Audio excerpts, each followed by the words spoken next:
Good afternoon. I'm here in the studio with our guest, Marion Owen, master gardener, YouTuber, and I don't know, general all-around talented woman. Hi, Marion. Good afternoon, Pam. So we are here to do a very quick discussion about what to do with your garden in the fall. Things that we should be doing now, things that we should be getting ready for to do over the next month or so, right? So we're going to start right off because we have a lot of things to cover here. What's the main thing that people should be thinking about right now with their gardens? Spring. Spring? Right, because Okay. a lot of people, they look at fall, they go, well, things are kind of winding down, done, right? No, fall is the perfect time to get ready for spring gardening. This is when a different phase of gardening ramps up. Would that be the phase where you are prepared for spring? Yes, because in the spring, you don't want to get caught with your plants down. That was good. Well, you know, when you think about it, Pam, this is what happens is, okay, you'll start some seeds in the winter and you're getting a little excited. And then maybe April rolls around, you go, dang, I've got to do this, this, and this. I got to build raised beds. I've got to blah, blah, blah. And before you know it, it's panic time. You might as well get a lot of that done this fall when the ground is still warm. You can get outside, build your raised beds, take care of things, and you'll be just so ready. All right. So let's talk about the folks who already have raised beds or containers that they do things in or have established garden space. What should they be doing? Well, harvesting, for one thing. Mm-hmm. You can actually be sowing some crops that can Okay. grow over the winter. Get weeds out of the ground so they don't go to seed. As the expression is, 1 year's seeds is 7 years weeds. Bummer. I know, it's a bummer. Maybe repairing raised beds, putting up mini hoops to overwinter certain things, dividing perennials. This is the perfect time to divide really? perennials. Rather Yes. than springtime. Yes, the ground is still warm.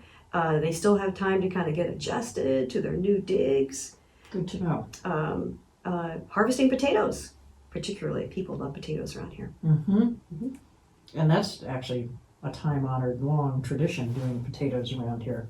Right. Hence, Potato Patch Lake. Right. And so a couple things is like planting garlic and taking down your containers and hanging baskets. Bringing plants indoors. But, okay, so we haven't had the first frost yet. So when do you take down your containers and baskets and all of that good stuff? I usually wait until most everything is dead. And then before the freeze. Too late? That's not too late. But if you want to use the plants, as in the ones that are still green in your compost, as a nitrogen source, then I'd go ahead and take them apart. That's what I would do. Even the things that are still flowering. You know, it's timing. Maybe you're going to go on vacation or something. Just get the stuff done. One thing that happens if you wait until they're really dead, is the roots are really dry. They become really dry and woody. And it's a little more difficult to shake the soil off. Mm-hmm. At the same time, maybe you've got geraniums that you want to overwinter in the house.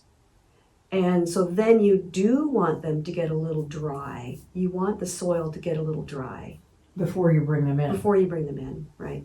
And the other thing, when you get ready to bring in plants like begonias, Mm-hmm. you want them to die back. You want them to kind of go, okay, diminishing light, it's time to kind of pull into the bulb or whatever it is.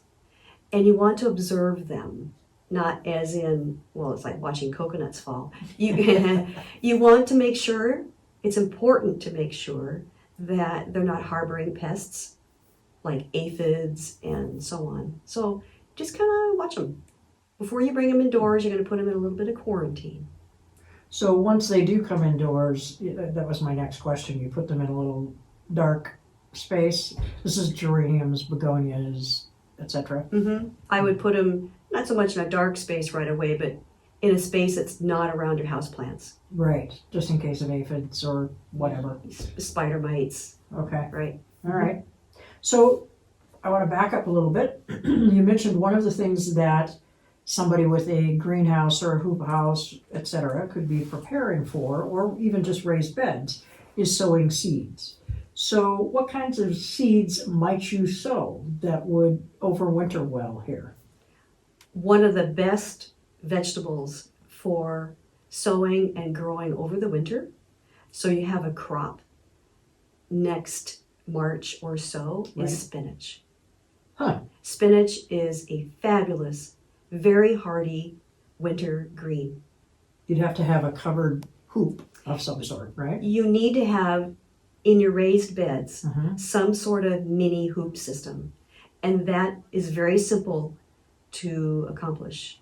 It's just a half-inch PVC pipe Mhm. secured inside the raised beds, so you have maybe 8 or 9 foot lengths, and you cover it with plastic and secure the plastic. This time of year, right now, it's the first week of September, is when I sow my spinach seeds. Okay. They grow about 3 inches. This is magic. They grow about 3 inches tall, but the biggest magic is what's happening under the soil. They're establishing a root system that will take them through the whole winter. So it's important to get them in early enough Yes. to be able to establish that before Right. the freeze. Because when it freezes, and last fall was pretty stiff Mm-hmm. as far as freezing goes. October, November were brutal. Yeah. The spinach looked awful. The top greens just wilted to the ground, but the roots were fine. And you had spinach in the spring. I had not only spinach in the spring, where I could lift up the raised beds and pick a few greens for salad, in February and March. Now this was a total surprise for me. I was able to harvest from the spinach that I sowed in the first week of September all the way into mid-July. Wow. It wasn't until mid-July that it started to bolt. That's pretty good. So by then your spring planting had already started to grow. Yes. No time without spinach. You're right. And so spinach that I had sown from seed in June Mm-hmm. bolted in 3-4 weeks. And the difference is it's that root system is so much bigger in the older plants. Interesting. Yeah.